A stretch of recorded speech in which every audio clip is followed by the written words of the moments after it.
নমস্কার বন্ধুরা, মানবীর রান্নাঘরে আপনাদের সবাইকে স্বাগত জানাই।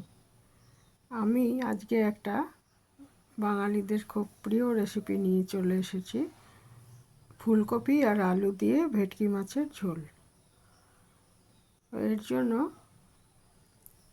আমি ভেটকি মাছ নিয়ে নিয়েছি কয়েক টুকরো, আর এটা ভালো করে ধুয়ে নুন হলুদ মাখিয়ে রেখেছিলাম।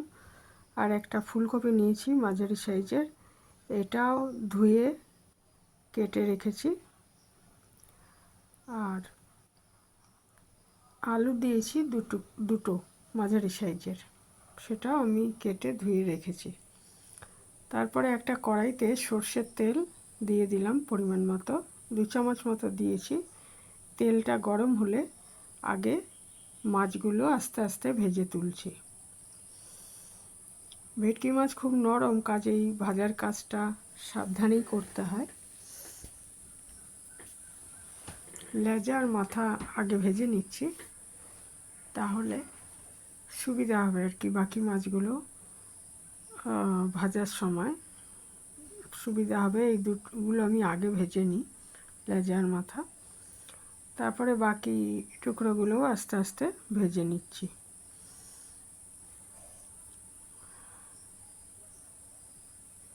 সমস্ত মাছগুলো ভাজা হয়ে গেলে আমি ওটার মধ্যে, কড়াইটার মধ্যে আরেকটু তেল দিয়ে আমি ফুলকপিটা একটু ভেজে রাখছি। নুন আর হলুদ দিয়েছি পরিমাণ মতো।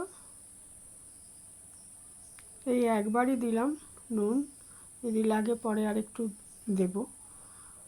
ওটা আগে ভালো মতো ভেজে নিচ্ছি।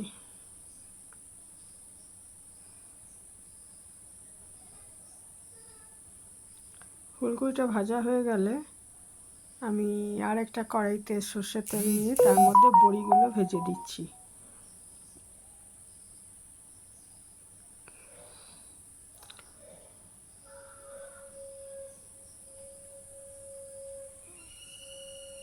বড়িগুলো ভেজে তোলার পর আমি ওর মধ্যে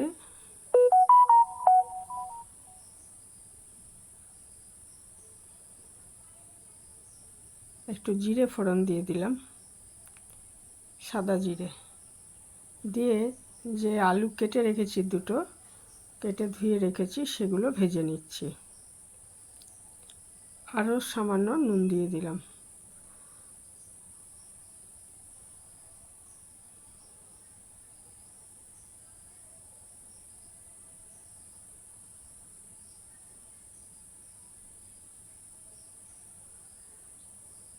আর ওইদিকে আমি 3 চামচ ধনে গুঁড়ো, 3 চামচ জিরে গুঁড়ো আর 1 চামচ মতো লঙ্কা গুঁড়ো ভিজিয়ে রেখেছি। আর একটু আদা, এটা আমি ভিজিয়ে রেখে দিয়েছি জলে।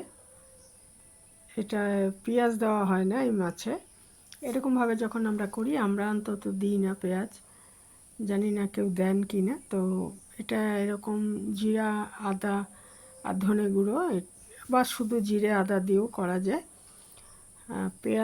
পেঁয়াজ না দেওয়াই ভালো, এইভাবে টেস্ট বেশি হয়। এটা ভালো করে ভেজে নিচ্ছি মশলাটা। তারপরে আমি ফুলকপিগুলো এর মধ্যে দিয়ে একটু কষিয়ে নিয়েছি এবং পরিমাণ মতো, মশলাটা কাঁচা গন্ধ চলে গেলে পরিমাণ মতো জল দিয়ে আমি এটা ফুটিয়ে নিচ্ছি। ভালো মতো ফুটে গেলে আর তরকারিটা মোটামুটি সেদ্ধ হয়ে গেলে, মানে আলু আর ফুলকপি, আমি ভাজা মাছগুলো এর মধ্যে দিয়ে দিচ্ছি। দিয়ে আরও 5-6 মিনিট এটা সেদ্ধ করে নিচ্ছি ঢাকা দিয়ে। তাহলে মাছগুলো সেদ্ধ হয়ে যাবে। মাছগুলো তো বেশিরভাগ সেদ্ধ হয়েই আছে ভাজার সময়। আর বড়িও আমি একটু ভাজা বড়িও এর মধ্যে দিয়ে দিচ্ছি, দিয়ে আবার ঢাকা দিয়ে,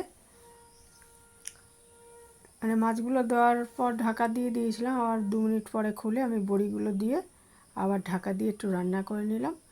নিয়ে আরও 3-4 মিনিট রান্না করে নিয়ে, এটা হয়েই গেছে। এই সময়টা আমি এতে ধনেপাতা দিয়ে আবার একটু ঢাকা দিয়ে রেখে দিচ্ছি, যাতে ধনেপাতার গন্ধটা পুরো ঝোলে চলে যায়, তাহলেই এটা পরিবেশনের জন্য রেডি হয়ে যাবে।